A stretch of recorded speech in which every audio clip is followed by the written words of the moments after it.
அடுத்த கட்டமாக என்ன பண்ணுறாங்கன்னா, அந்த ஞானசேகரனை அரெஸ்ட் பண்ணி, ஞானசேகரன் யார் என்ற அந்த வரலாற்றை எடுத்து விசாரிக்கும்போது பார்த்தால், அந்த பகுதியின் மாவட்ட செயலாளராகவும் சுகாதாரத்துறை அமைச்சராகவும் இருக்கக்கூடிய திரு மா சுப்பிரமணியன் அவர்கள் ஞானசேகரன் வீட்டுக்கே போயிருக்காரு. ஞானசேகரன் மீது 20க்கும் மேற்பட்ட திருட்டு வழக்குகள் நிலுவையில் இருக்கின்றன. இப்படிப்பட்ட ஒருத்தன் எப்படி இவ்வளவு சுதந்திரமாக நடமாடி கொண்டிருக்க முடிகிறது சென்னை நகரத்தில்?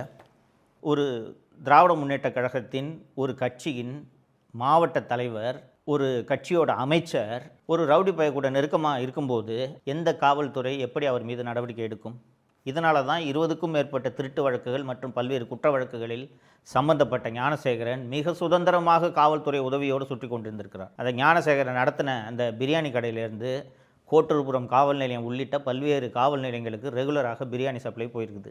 அதற்கு பிறகு ஃபோனில் அந்த ஞானசேகரன் பேசும்போது, யார் அந்த சார், ஒரு சார்கிட்ட பேசினேன் அப்படின்ட்டு அந்த பெண் அந்த எஃப்ஐஆரில் சொல்லியிருக்காங்க. அது பதிவாயிருக்கு. யார் அந்த சார் அப்படின்ற விஷயத்தை கண்டுபிடிக்க வேண்டும், இது வெளியே வர வேண்டும் அப்படின்றதுக்காக எல்லா கட்சியினரும் போராட்டம் நடத்தினார்கள். அண்ணா திராவிட முன்னேற்றக் கழகத்தின் ஐடி அணியை சேர்ந்தவர்கள் எக்ஸ்பிரஸ் அவென்யூ மாலில் போய் போர்டு வச்சுக்கிட்டு போராட்டம் நடத்தினாங்க. இது ஒரு ஜனநாயகபூர்வமான போராட்டம், அவங்க ஒன்றும் வன்முறையிலெல்லாம் ஈடுபடல. ஆனால் அந்த யார் அந்த சார் என்ற அந்த விபரம் வெளியே வந்துவிடக்கூடாதே என்பதற்காக அந்த எக்ஸ்பிரஸ் அவென்யூ மாலில் போராட்டம் நடத்துகிறவங்க அத்தனை பேரையும் சென்னை மாநகர காவல்துறை ஆணையர் அருணின் உத்தரவில் விரட்டி கைது செய்யப்பட்டார்கள்.